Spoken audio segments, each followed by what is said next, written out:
Medic. The class that is one of the biggest deciding factors of which side wins in Team Fortress 2. And because of that, he's probably the most influential class in the game.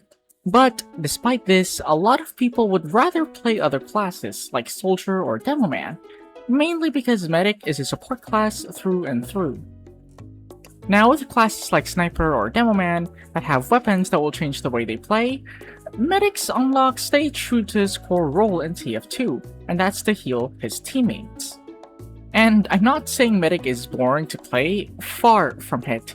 His unlocks does make him more fun to play, as like when equipping the Quick Fix, you now have the ability to fly around the map with Soldier and Demoman. Equipping the Kritzkrieg lets you and your target wreak havoc on the enemy team. But even with that, I can see why people would rather play other classes. But there is one medi-gun I didn't mention that I would say is the most unique and interactive out of them all.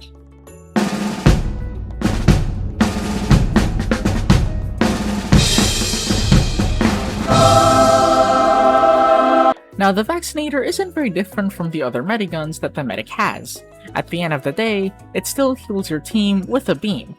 But it still has a unique ability that makes it a must when it comes to certain situations, like the stock medi-gun's invulnerability effect to help you push into a sentry nest, the quick fix fast healing for helping your team to get back into the fight as fast as possible, the Kritzkrieg's crits allowing you to have the edge and damage when in team fights, and now, the Vaccinator, the medi-gun that will give you a resistant effect against all types of incoming damage. So that's projectiles, bullets, and flames. Now, to be more specific, the Vaccinator works like this. You now have a 60% overcharge buildup rate, but now you have a 66% penalty for overhealing, and a 33% overcharge buildup on penalty on those overhealed targets. Also, the way the overcharge works on his medigun is the most unique thing about it, since it lasts about 10 seconds overall. But don't be fooled. This medigun splices its overcharge meter into 4 tiny bars, where it's more of a mini overcharge that lasts for about 2.5 seconds per each bar. So if you have fast reflexes, theoretically you can have all 3 resistance charges at once for 10 seconds. But it still has its limits like any other mediguns. Now, if you play TF2 regularly, I think we're all aware that the Vaccinator is pushing that line of overpowered weapon. And in some situations, I'd honestly have to agree, but at the same time, the Vaccinator is still a situational weapon like any other medigun that the medic has. In my opinion, the Vaccinator excels in 3 situations: defensive capabilities, low player count games, and if your team already has another medic. These, to me, are the situations where the Vaccinator thrives and can be literally quite unfun to play against. But here's the issue with the Vaccinator. I wouldn't consider it as a team-friendly medigun. Now, what do I mean by that? Well, now there's a reason why I said the Vaccinator is great in low player count games, and that's because I think the Vaccinator is a pretty bad choice to use in a normal 12v12 pub of TF2, if you're the only medic on your team. Remember, the Vaccinator overheals your teammates slowly, so while yes, the Vaccinator can heal up your teammates to full health, it won't be efficient with giving your team an overheal that they can soak up more damage while fighting, so they might be at a disadvantage when the enemy team has a medic that overheals their teammates. Plus, the Vaccinator's Uber, in my opinion, is the worst to use if you prioritize to keep a lot of people in your team alive. Unlike the stock or quick fix, you can't really quote-unquote share your Uber among teammates when the situation calls for it, while the other mediguns you can effectively share your Uber. Now, in a lot of situations, sharing your Uber is a bad idea, specifically when you're trying to take down a sentry nest. But in situations where it's a clash between 2 teams and the survival of your team is the priority, for example, while you're Ubering your primary, you notice your Soldier and Demoman trying to flee at low health from an enemy. In my opinion, as a medic, temporarily giving your Uber to them gives them a high chance of surviving for their escape or to even kill the person chasing them down. So yeah, that's the time when sharing Uber will save the match. the quick fix being the most capable in my opinion. The vaccinator, meanwhile, I'd say is the worst option when it comes to this situation along with the Kritzkrieg. But what about those defensive capabilities that I brought up? Well, just like how the stats suggest, this medigun is the fastest when it comes to giving you an uber charge. But it's not just because it has a faster uber building rate. Rather, it's also the fact that you get 4 mini uber chargers that you can easily fill up and use. And that doesn't really take a long time to charge, meaning you don't have to wait for 40 seconds to trigger a charge. So, when you and your pocket are in a bind, you almost always have at least one charge to guarantee your win or survival, which I think is the reason most people would call this weapon overpowered, since when you're fighting a group, the medic with a vaccinator 8 times out of 10 will have a charge ready.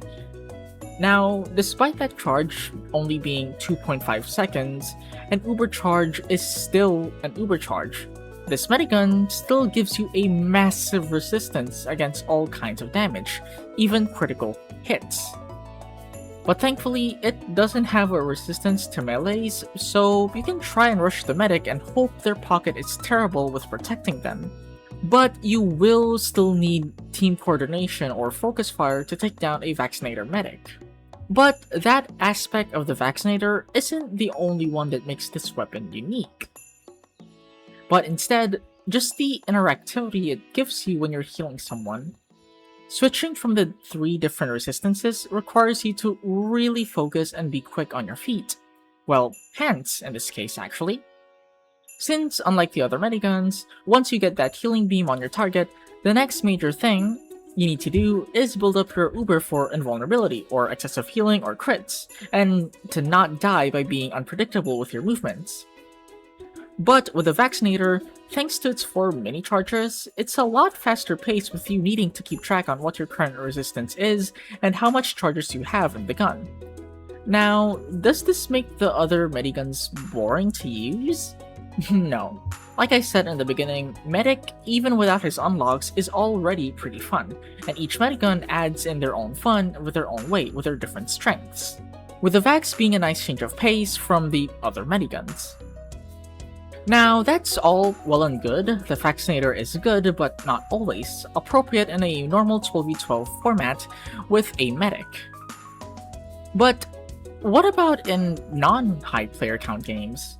This is where I'd have to agree with the opinion of the majority of TF2 players that the vaccinator is really strong, maybe even flat out overpowered.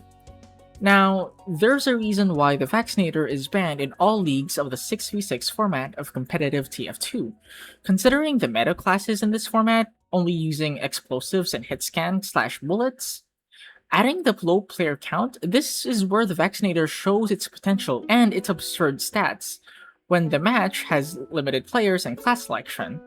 As a medic, using the vaccinator in this scenario isn't really hard. It's not really hard to keep count of your resistances or how many charges you have saved up when there's only 2 damage types and 6 people you need to worry about in the match. Sure, the vaccinator can still be somewhat countered by a dive bombing the medic with a melee weapon, but you're gonna have to gamble that the team they're with are incompetent when it comes to protecting them. Additionally, when it comes to a 1v1, with you and your opponent having medics, if one of your medics has the vaccinator, chances are the duo with the vaccinator will win most of the time, so it's not even a contest unless the other medic has their uber ready to go. Now, personally, I actually don't use the vaccinator that much. I only ever use it when the other team is stacking classes or I just need a change of pace. And whenever I do equip the vaccinator, half of the time I'll honestly just be wishing that I was using either the stock or quick fix to be more efficient with just healing my team. So now, I want to answer the question of, should the vaccinator be nerfed? Now, keep in mind, I'm nowhere near a competitive player. I'm really just a casual TF2 player. Heck, I only have 15,000 hours in the game, and this is purely just my speculation and opinion, so take it with some salt. But to me, not really. The vaccinator, I feel, was designed for the chaotic of Pub TF2's 12v12, so trying to make this weapon balance for a 6v6 format, I feel would just make the vaccinator underpowered when used in the normal 12v12. Heck, the Vax isn't banned in TF2's 9v9 competitive format Highlander in all leagues. Which, if I had to guess why, it's probably because of the higher player count and the variety of classes that Medic now has to keep up, like Spy, Pyro, and maybe even Sniper. So the Medic now in the Highlander format now has to keep in mind when equipping the Vaccinator.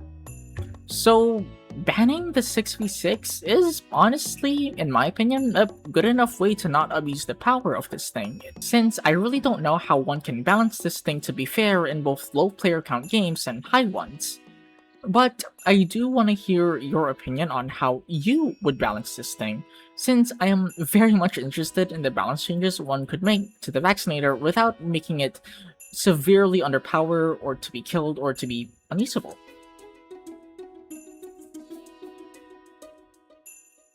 Alright, so that's the end of the video. I'm sorry for not uploading for so long. It's been really busy, and if you couldn't tell, I picked up some Blender skills, so hell yeah. $5 to the production. But anyways, I hope you guys enjoyed this new video, and expect another video, well, soon as well. With me racing my friend throughout a PS2 game known as Kung Fu Panda. Spoiler alert, I lost my mind. But anyway, I hope you guys still enjoyed the video, and be sure to like and subscribe and comment, because that does help me a lot and some good motivation as well. So yeah, thank you.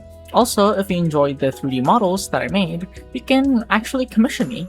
Just contact me via email if you are interested in a commission. So yeah, if you are interested in a 3D model, commission, or even animation.